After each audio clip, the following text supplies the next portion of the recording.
Muito bem, nono ano. Vamos encerrar então a nossa última unidade do segundo bimestre, o mundo após a Segunda Guerra Mundial. Na aula anterior nós vimos a questão da Alemanha, o nascimento da ONU e um pouco sobre a Declaração dos Direitos Humanos. Para encerrar agora nós vamos ver a questão da Palestina, que é um acontecimento muito importante também do pós-guerra, e vamos ver também o estado de bem-estar social. Então vamos lá, que agora vai ser um pouco extensa essa última aula.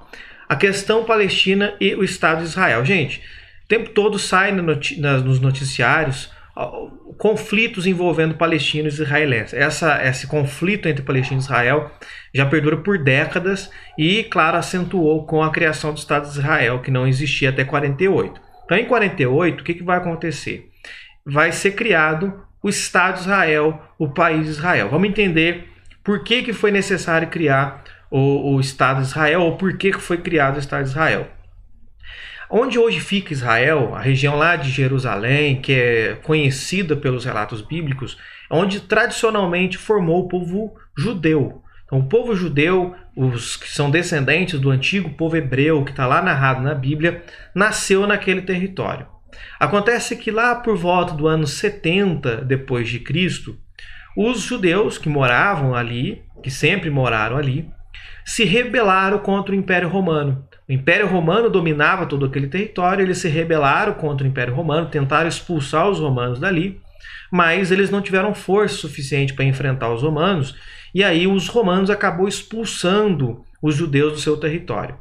Então os judeus foram obrigados a deixar o seu território e se espalharam por diversas partes do mundo. Acontece que os judeus, como tem uma tradição muito antiga, um povo que tem uma religião muito forte, eles tinham uma tradição, ainda tem uma tradição, de se não misturar com outros povos em casamento. Portanto, os judeus se casam apenas com judeus, ficam sempre entre eles, para que a tradição, para que a sua cultura se perpetue, para que não haja uma perda cultural. Então, o que vai acontecer? Embora eles fossem expulsos do seu território, do seu país, eles não desapareceram enquanto povo, enquanto uma etnia, enquanto uma nação, porque eles se casavam entre eles e repetiam as suas tradições, a sua religião e assim por diante. E eles vão ser sempre perseguidos. Num primeiro momento pelos romanos, por questões políticas, mais tarde pelos cristãos, principalmente na Idade Média, uma vez que os cristãos não aceitavam o fato dos judeus não terem Jesus como Salvador e assim por diante. Então havia essa rivalidade entre os judeus, de forma, gente, que os judeus sempre ficaram espalhados pelo mundo e nunca mais voltaram para o seu país. E por isso que eles desenvolveram, inclusive, essa habilidade de trabalhar com o comércio, porque em todos os lugares que eles iam não tinham propriedades. Dificilmente eles tinham propriedade, então tinha que se virar com o comércio, com venda e compra de produtos, de forma que eles se tornaram muito hábeis nesse sentido. E se enriqueciam também, tinham uma habilidade em enriquecer, em fazer dinheiro. E com o passar do tempo, sim, eles iam comprando terra de um lugar para o outro. Lugar onde permitiam que judeus comprassem terra, porque em muitos lugares os judeus eram proibidos de comprar terra. Muito bem, o tempo foi passando até que lá por volta do século XIX, volta uma ideia de se criar um Estado judeu na Palestina, onde eles um dia tinham saído. Muito bem, mas o que aconteceu com esse território depois de 70 depois de Cristo, quando eles foram expulsos? Bem, enquanto os romanos existiam, era um território dominado por romanos, mas posteriormente quem vai ocupar aquela região serão os árabes.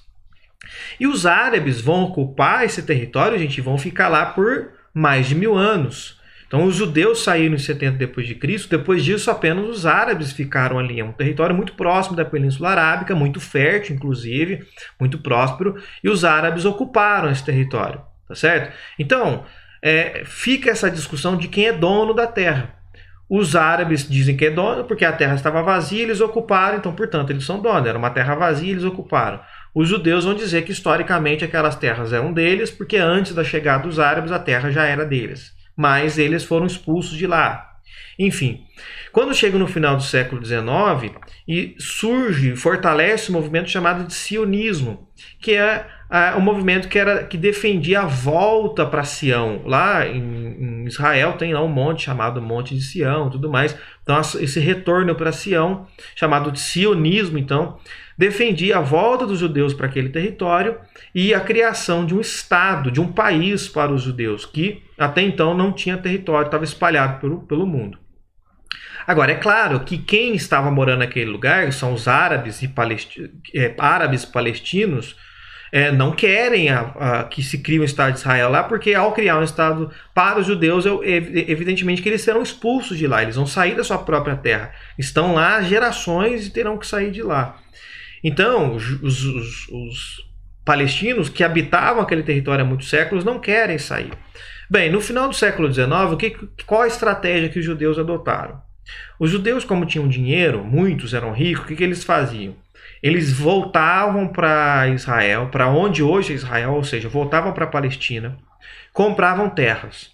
Só que quando eles compravam terras, o que eles faziam? Eles não deixavam que nesta terra trabalhassem palestinos, só trabalhava judeu. Então o que acontece? O judeu rico compra a terra e atrai os judeus que são mais pobres para morar naquela terra e trabalhar naquela terra. Com o passar do tempo, um outro judeu vai lá e compra a terra do lado, um outro judeu compra outra terra, e assim, aos poucos, eles começam a adquirir propriedade naquele território e começam a colocar os palestinos para fora. Os palestinos vendem a terra porque a oferta que os judeus fazem é muito boa. Eles compram a terra por um preço muito bom. Mas aos poucos eles vão então ocupando aquele território para tentar recuperar. Mas até aí tudo bem, estão comprando o território, ali não há nada forçado, os palestinos aceitam a compra, enfim. Embora os judeus não deixem mais os palestinos trabalhar naquela terra, eles praticamente colocam eles para fora. Muito bem. Porém, vem a guerra. E aí, na guerra, os nazistas massacram 6 milhões de judeus. Então, aquela ideia de ter um Estado para os judeus volta com muita força. Então, em 47, vai surgir aí os planos para a demarcação de um território para os judeus. Já que o Holocausto, o massacre que os nazistas promoveram sobre os judeus, vai reforçar essa necessidade de dar um território para eles, de dar um país para eles. E aí a ONU então vai lá, marca uma fronteira dentro daquele território e cria o Estado de Israel, ou seja, cria o país Israel, tá certo? Aí o projeto inicial era criar 2 estados independentes, um estado árabe, palestino, e um estado judaico israelense, com uma integração cultural, uma integração econômica, mas não uma integração cultural. Bem, isso não prosperou. Criou-se apenas o Estado de Israel e os palestinos ficaram abandonados. Tá certo? Então, muitos palestinos foram colocados literalmente para fora de casa para a ocupação dos judeus. Como os palestinos são árabes, os países também árabes que estão próximos reagiram. O Egito, a Síria, a Jordânia, o Líbano, o Iraque e também o Exército de Libertação Árabe, que pertencia à Palestina, não vão aceitar as decisões da ONU, porque todo aquele território, gente, era de povos árabes. São vários países, mas o que eles têm em comum? O fato de serem árabes. Falam árabe, todos eles falam árabe. Eles não vão aceitar a decisão e vão atacar Israel em 48. O conflito vai acabar no ano seguinte, em 49, e o Estado de Israel, como teve apoio das nações mais ricas, principalmente os Estados Unidos, vai conseguir se manter no território. Esse conjunto de países árabes não conseguiu expulsar Israel de lá, os israelenses de lá. E para piorar, além de Israel ter vencido, ele ainda ampliou seu território, conseguiu mais território que antes pertencia aos palestinos. E aí os refugiados palestinos, ou seja, que aqueles palestinos que foram expulsos das suas casas, tiveram que se instalar provisoriamente nos países vizinhos, porque não podiam voltar para casa. Onde eles moravam, tinha exército de Israel, não deixava eles entrar.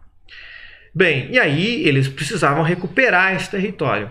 Se Israel tem um exército e o exército não deixa que eles entrem naquele território que pertencia a eles, eles só viram uma solução: criar movimentos de resistência e de preferência que fossem movimentos armados. Tá certo? Então eles reivindicavam novamente o controle desse território. E aí vai acontecer várias disputas entre israelenses e palestinos, que na verdade perdura até hoje. E esses conflitos entre israelenses e palestinos é conhecido como a questão da Palestina. Então, recapitulando, lá na antiguidade os judeus moravam naquele território, foram expulsos pelos romanos, passaram séculos sem participar daquele território, sem ir naquele território. É um território que vai ser dominado por vários povos. Lembra que na Idade Média tivemos as cruzadas? Lembram-se das cruzadas? Que os cristãos europeus tentavam recuperar Jerusalém do domínio de quem? Dos árabes. Então os árabes sempre estiveram lá, por séculos. De repente, depois, já no final do século XIX, os judeus começam a voltar aos poucos e depois da guerra cria-se um país para eles, expulsando os palestinos que estavam lá há séculos, os árabes que estavam lá há séculos. Acontece que os palestinos não têm um exército forte para enfrentar Israel. Veja, vários países enfrentaram Israel e não tiveram sucesso. O que sobrou para os palestinos? Como eles não têm arma suficiente, eles não têm equipamento suficiente, eles praticam atos terroristas, com carros-bombas, homem-bombas e assim por diante. Como não tem equipamento militar, a única forma que encontrar de atacar o poderoso exército de Israel é praticando o que para os israelenses e para os apoiadores de Israel é tido como um ato terrorista. Para os palestinos, os defensores da Palestina, é um ato de resistência. Perceba então que esse termo, gente, terrorismo, depende do contexto e depende de quem está de quem está dizendo que isso é terrorismo. Então veja, para os palestinos e os árabes, um carro-bomba, um homem-bomba não é um ato terrorista, é um ato de resistência, uma vez que eles foram expulsos do seu território. Para os israelenses e os apoiadores de Israel, isso é um ato terrorista. Tá certo? Então é muito complicado esses termos do que é terrorismo, do que não é terrorismo, tá certo? É muito subjetivo, não é tão claro quanto parece. Embora a imprensa sempre coloca como ato terrorista. Quando você vê então que é um ato terrorista, a expressão de aquilo é um ato terrorista, pode entender então que aquele jornal, aquela imprensa está do lado de Israel e não dos palestinos. Tá certo? Então é muito duvidoso de qual é o posicionamento sobre o que é ou não é terrorismo. Aí em 56, o Gamal Abdel Nasser, que era o presidente do Egito, vai anunciar a nacionalização do Canal de Suez e vai ser mais um capítulo nesse conflito. Aqui no mapa eu trouxe para vocês observar o que se trata o Canal de Suez. Gente, veja só esse território aqui. Todo esse território aqui era a antiga Palestina, certo? Então aqui temos o Líbano, aqui nós temos a Península do Sinai, então aqui fica a antiga Israel, Jerusalém está mais ou menos aqui nesse pedacinho aqui. Muito bem. Quando os israelenses os judeus ocupam esse território, que antes era tudo dos palestinos, eles ocuparam a parte mais fértil e deixaram aqui esse pedacinho de terra aqui da Cisjordânia, e esse pedacinho aqui que é chamado de faixa de Gaza ou estreito de Gaza para os palestinos. E aí que vem um problema muito grave, porque veja, tudo isso aqui era dos palestinos, agora tudo é dos judeus. Essa parte de rosa aqui pertence aos palestinos e essa faixinha aqui pertence aos palestinos. Só que a Cisjordânia e o estreito de Gaza, a faixa de Gaza, não é considerado um país. Não é considerado um Estado. Israel é considerado um Estado. A Jordânia, que é a Cisjordânia, a Palestina, não é considerado um Estado. Então aqui temos palestinos e aqui na faixa de Gaza temos palestinos. Veja que para quem está aqui na Cisjordânia e ir para a faixa de Gaza ou vice-versa, tem que passar por uma parte que pertence ao território de Israel. E é claro que Israel não deixa isso acontecer. Então quem está aqui na faixa de Gaza sofre ainda mais, porque está completamente isolado dessa maior parte do território, que faz fronteira com outros árabes e que dá suporte para eles. Então a faixa de Gaza está praticamente isolada. Aqui, a população que sofre grandemente, massacrada pelo exército de Israel.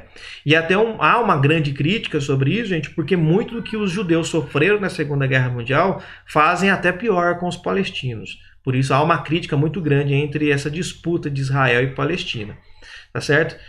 Muito bem, então aqui está a região que sobrou para os palestinos, que não é uma região muito fértil.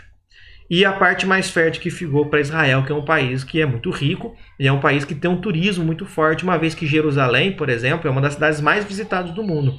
Ela é uma cidade sagrada para as 3 maiores religiões monoteístas do mundo. Ela é sagrada para os judeus, ela é sagrada para os cristãos e é sagrada para os islâmicos também. Mas muito bem. Aqui o que eu quero que vocês entendam é esse conflito do canal de Suez. Gente, vocês se lembram, desde que nós estudamos lá nas grandes navegações, que para chegar no Oriente era preciso contornar a África, porque do mar Mediterrâneo lá para o Oriente não tinha passagem. Tá certo? Se vocês se lembrar, aqui nós temos o Egito, aqui está a Península do Sinai, aqui está o mar Mediterrâneo, aqui está o Mar Vermelho.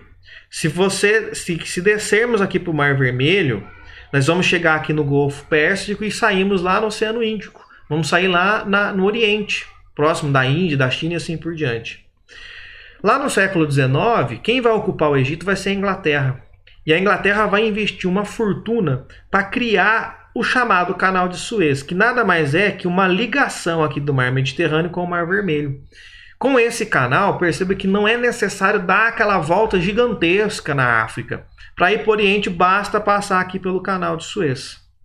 Tá certo? Então foi um investimento de vários países, encabeçado pela Inglaterra, que fizeram então. Então aqui é possível que os navios saiam aqui do Mediterrâneo e vão aqui para o Mar Vermelho e o vice-versa. Tá certo? Então encurtou bastante esse caminho entre o Oriente e o Ocidente através da navegação. Muito bem, quando chega em 56, o que o presidente do Egito vai falar? Olha, vocês construíram o canal no nosso território, tá? No território egípcio. O lucro que tiveram já pagou em muitas vezes essa construção. Então, a partir de agora, o canal de Suez pertence ao Egito. E não pertence mais à Inglaterra e a esses outros países que investiram na construção do canal. E além de pertencer ao Egito, como o Egito é de maioria árabe, o que o Egito vai fazer? Vai proibir que os navios israelenses, de todos os aliados de Israel, principalmente França e Inglaterra, de passarem pelo canal. Só passa navios árabes. Se os franceses e os ingleses querem ir para o Oriente, vai ter que dar a volta na África de novo. Vai ter que dar a volta, não vai poder passar pelo canal de Suez. Claro que isso vai dar um conflito gigantesco. Ele é o principal caminho entre a Europa e a Ásia através da navegação. E aí Israel não vai aceitar, evidentemente, e vai invadir a região. E vejam só, Israel, além de invadir, vai tomar o controle do canal. E aí ficou pior ainda, porque agora Israel pode fazer o contrário. Israel pode proibir a passagem de navios árabes pela região. Bem, só que nós estamos na Guerra Fria. E os soviéticos são aliados dos egípcios. Já ficaram em estado de alerta, porque isso ia mexer em toda a economia global, em toda a geopolítica. Então ficaram ali atentos, porque havia a possibilidade de um conflito gigantesco de dimensões nucleares. Por quê? Os soviéticos apoiavam os egípcios e os Estados Unidos apoiavam Israel. Um conflito entre Israel e Egito é um conflito entre Estados Unidos e União Soviética. Tá certo? Então perceba como que as coisas se agravam cada vez mais. E aí a ONU vai interferir nesse conflito, porque sabia que aquilo ali ia dar uma catástrofe muito grande. Vai negociar com o israelense, com seus aliados, para que se retirasse do Egito. E aí assim foi feito, e aí outros conflitos entre egípcios e israelenses vão acontecer. Em 79, por exemplo, o Egito vai ser o primeiro país a reconhecer o Estado de Israel, viu que não dava para enfrentar Israel militarmente, era um caso perdido. E apesar do plano de participação da Palestina na divisão, criar o Estado da Palestina, até hoje isso não foi totalmente concretizado. Porque tem algumas questões importantes. Há uma dificuldade em demarcar o território da Palestina, principalmente por duas questões. Uma, a disputa por Jerusalém. Quem vai ficar com Jerusalém? Ela vai ser, porque ela é considerada sagrada para cristãos, judeus e muçulmanos. Vai ficar sob a tutela de quem? Então veja, gente, até hoje, a capital mesmo de Israel, ela não é Jerusalém, é Tel Aviv. A capital econômica, política é Tel Aviv. Considera-se Jerusalém, mas uma cidade neutra. Para não ter conflito, fica ali neutra. Então, por exemplo, quando vocês vê na notícia que alguns países transferem a embaixada de Tel Aviv para Jerusalém, está dizendo em outras palavras que considera que Jerusalém é a capital de Israel.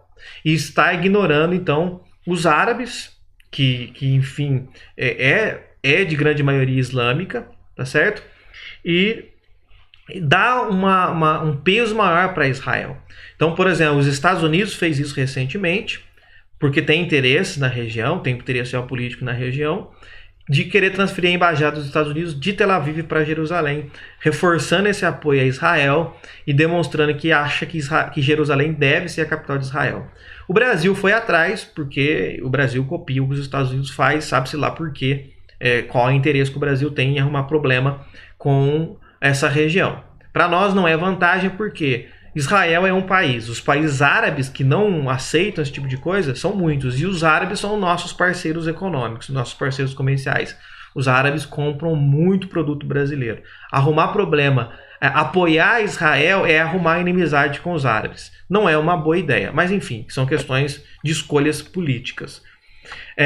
E uma outra questão é que todo aquele território que Israel foi ocupada depois de 48 vai ficar com Israel, vai voltar para os palestinos. Como é que vai ficar essa situação? Israel, evidentemente, não quer abrir mão. Já os palestinos querem recuperar esse território, evidentemente.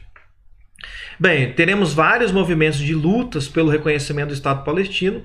O destaque vai ser um grupo chamado de Organização para a Libertação da Palestina, OLP, que vai nascer em 59. Foi liderada há muitos anos por um sujeito chamado Yasser Arafat. O Yasser Arafat, ele percebeu que ele uniu vários grupos de resistência, porque eram vários grupos de resistência que separadamente eram fracos, então ele vai unir todo mundo para fortalecer todos aqueles grupos de resistência que querem o Estado da Palestina, vão se unir. Só que eles perceberam que inicialmente eles vão para a luta armada e a destruição do Estado de Israel, fazer um confronto militar. Só que o Yasser Arafat percebeu que o conflito armado não ia ter sucesso. E aí ele começa a buscar negociações diplomáticas, de acordos políticos. Atualmente, temos algumas lideranças mundiais, também a ONU, a própria OLP, defendem uma solução que seja biestatal, ou seja, dois estados, um estado de Israel e um estado da Palestina, tá certo? Mas até hoje isso não foi para frente. Os grupos mais radicais, de ambos os lados, tanto dos lados palestinos quanto dos lados de Israel, continuam com ações terroristas porque não aceita que tenham dois estados. Os mais radicais querem que, ou quem é de Israel querem que exista apenas o Estado de Israel, quem é palestino acha que tem que reverter a situação e ter só um Estado palestino. Então esses grupos extremos que não aceitam o meio termo, a criação de dois estados, promovem ainda ataques terroristas. Então lá há um período de estabilidade, de paz, de repente volta de novo os conflitos. Em 2012, a ONU vai reconhecer a Palestina como Estado observador, mas não Estado membro da ONU. Mas já foi um avanço importante, tá certo? Só do fato de reconhecer que é um Estado, embora não tenha uma demarcação, já é um grande avanço. E aí, enfim, esse é o problema que se estende até hoje entre Israel e Palestina. Quando vocês veem aí nos noticiários conflito envolvendo Israel e Palestina, tem esta origem aí. Para finalizar essa unidade, uma outra questão importante que aconteceu após a Segunda Guerra Mundial é o chamado estado de bem-estar social. Gente, quando a guerra acaba, o mundo está em crise econômica, uma grave crise econômica que gera crise social. E aí vários países, principalmente países capitalistas, vão adotar uma política econômica chamada de política do bem-estar social, ou welfare state. Qual que é a premissa dessa política? É uma intensa atuação do Estado em benefício da sociedade. Então veja que aquelas ideias liberais que era defendida anteriormente, em que o Estado não interfere em nada, foi colocado de lado neste momento, e eles vão defender que o Estado deve se interferir. Em quê? Em trazer benefícios para a sociedade, criando uma série de direitos para que toda a população tenha acesso a algumas questões que são básicas. Por exemplo, a educação básica das crianças e também para a saúde, e também acesso à saúde. O auxílio em caso de desemprego ou impossibilidade de trabalho, Então, se alguém ficar desempregado ou sofrer um acidente, ficar doente, ele recebe um apoio do Estado para conseguir sobreviver até que se recupere ou até que encontre um emprego. Criar um sistema de aposentadoria em que você, depois de uma certa idade, o Estado te pague um salário para você, já que você não pode mais produzir. Você trabalhou décadas, então tem direito de ter um período sem trabalhar recebendo do Estado. Então o Estado ele tem o papel de liderar, de encabeçar medidas de criação de emprego também. E quem é responsável em criar emprego? O Estado, não necessariamente o mercado. Na ideia liberal, quem cria emprego é o mercado. Nessa ideia de bem-estar social, quem tem que promover, abrir caminhos para gerar emprego é o Estado. Então o Estado tem que trabalhar para evitar que os mecanismos de amparo fossem acionados. Então, existe um mecanismo, por exemplo, para os desempregados. Então, quem paga um salário para o desempregado é o Estado. Para que não aconteça isso, para que o Estado não tenha que ficar dando dinheiro para os desempregados, o Estado tem que gerar emprego. Uma vez que a pessoa está empregada, inverte a situação. Além do Estado não precisar pagar para essa pessoa, é essa pessoa que contribui com o Estado, dando o seu dinheiro para o Estado para que mais tarde ele possa aposentar. Bem, só que então esses gastos do bem-estar social ele vai ser visto como investimento, ou seja, vai trazer retorno. E que é uma ideia bem simples, gente. Olha, se você promove geração de emprego ou se você dá um dinheiro para quem está desempregado, essas pessoas consomem, usam esse dinheiro para comprar no mercado. Quando eles compram no mercado, faz com que o mercado venda mais. Quando o mercado vende mais, ele compra mais da fábrica. Se a fábrica vende mais, a fábrica produz mais. Para a fábrica produzir mais, ela gera emprego. Então, gerando emprego, ela gera pessoas que têm salário para comprar no mercado. Então, isso aqui vira um ciclo. Tá certo? Então, é uma lógica que é até bastante inteligente, que faz sentido e que funciona. Tá certo? E isso seria uma forma de evitar novas crises financeiras. Bem, aqui nós encerramos essa unidade, mas vocês verão em matérias futuras que essa política do bem-estar social ela vai ser criticada com o passar do tempo e em muitos países ela vai ser deixada de lado, porque ela vai ser caracterizada pelos críticos como uma postura de esquerda muito próxima do socialismo.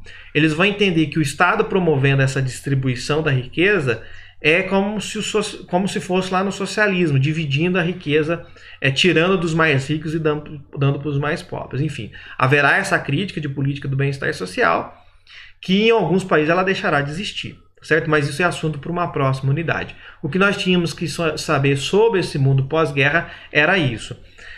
Gravem bem, gente, essas questões, porque a partir de agora, todas as unidades que nós vamos estudar, ela é pós-Segunda Guerra Mundial. Então, este contexto que eu apresentei para vocês nesta unidade vai estar presente em todas as matérias que nós vamos ver daqui em diante, tá certo? Até nós estudarmos a desintegração da União Soviética e acabar com a Guerra Fria.